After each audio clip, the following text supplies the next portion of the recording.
Before the information age, the only security people worried about was that of their homes. In today's world, this is not the case.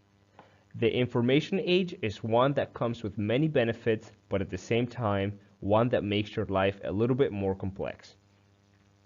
In this age, making sure that your systems, information, accounts, and yourself are protected against hackers, viruses, malware, and the many other threats that come with the internet needs to be a top priority. Today, I am going to teach you about the three most common types of password attacks and how to protect against them. I am going to talk about a brute force attack, a keylogger attack, and the most common type of attack, which is guessing. To start off, all of your systems and accounts should be protected against unauthorized use. This is usually done by setting a password that only you know. Passwords are used to protect our information, identity, and sensitive data. Unfortunately, most people lack the knowledge to manage their passwords in a way that minimizes the possibility of their passwords being compromised.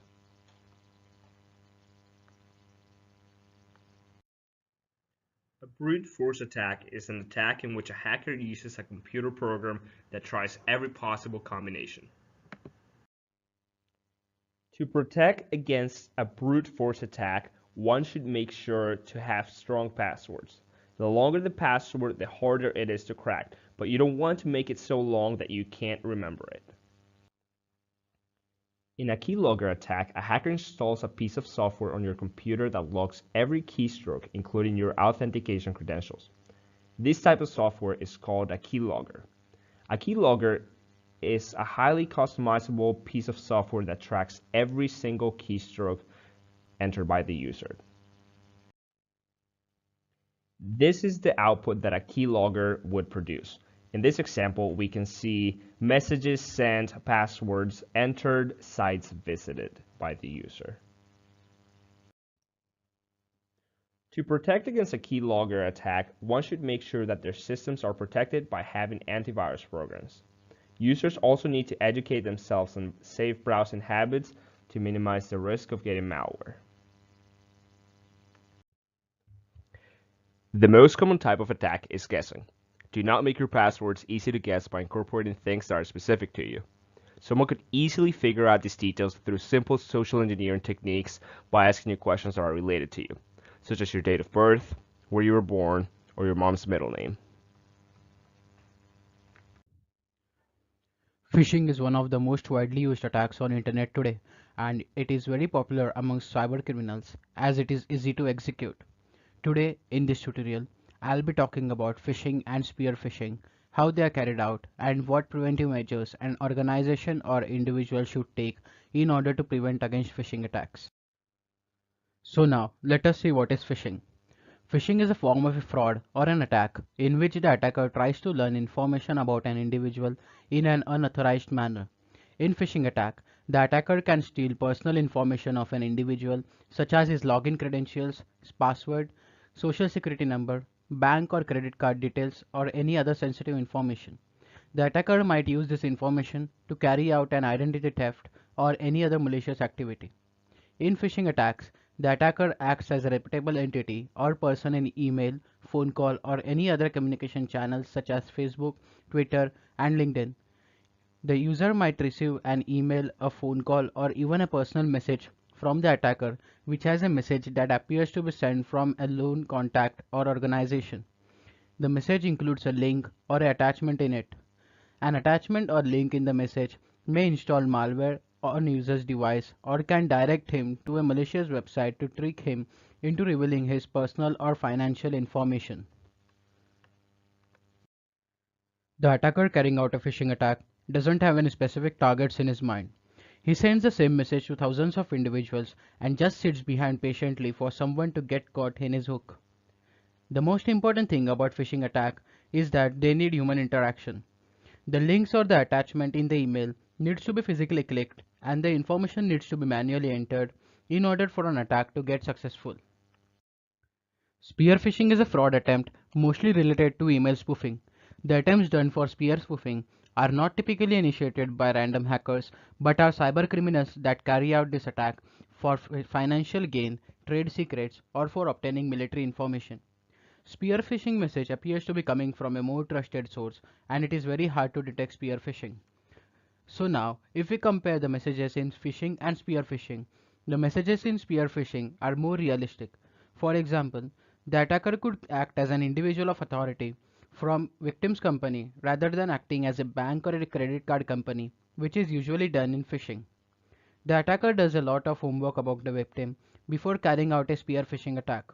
He might gather information such as birth dates, employment status and history, or his other information, mostly through social media. Using this information, the attacker can increase the probability of attack of being successful. There are 5 ways in which a phishing attack is carried out: link manipulation, Trojan installation, website forgery, email spoofing, and phone phishing. So here we can see how a phishing message appears to be. The first part of the message generally includes a message that is directed towards the individual to make him feel that the message is legitimate. For example, the attacker here might say that someone has changed your information or address on your bank account and it has been changed to this and this. If you haven't made this change, then please report it or log in here to check your information. The next thing would be a link that allows the user to check this information. On clicking the link, the user is directed to a false web page where there is a form which requires his personal or financial information to be entered. The link provided in the email is generally a false link, and whenever we hover over the link, we can see a false link where we will be directed.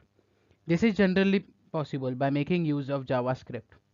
The next part of the email is a threat, which is a message that says about the consequences of not clicking the link. An example of threat message can be seen in the image above. The last and the most important part of the message is the name of a reputable company. This is a more realistic example of a phishing message that an user got on his Twitter account. On clicking the link, the user is directed to the web page. This is a web page where the user gets directed after clicking on the link. The web page looks as original as the original Twitter page, but it has a different URL, and all the information entered here gets transferred directly to the attacker's computer. So now let us see how we can prevent against phishing attacks. Phishing is a very common attack and many people fall prey to it. It is very important to take preventive measures in order to keep yourself safe. Most of the phishing attacks are successful because individuals provide their personal and financial information through emails and phone calls. Restricting to do so can prevent the information from falling into wrong hands. All the systems should be updated with latest security patches at regular intervals, and the sensitive information should always be encrypted. Organizations and individuals should deploy web filters which can help them to block malicious websites. Also, never download files from unreliable sources as they may install a Trojan or virus into a computer that would create a backdoor for the attacker. Let's see some of the facts about phishing. Most of the attacker rely on brand name and recognition. Bigger the brand, more is probability of success. Earlier, it was said that URL are not legitimate, but today it is possible to do so. Also, the phishing sites can hide from search engine, which makes them further hard to detect. Phishing is a very serious type of attack, and number of attacks are increasing day by day.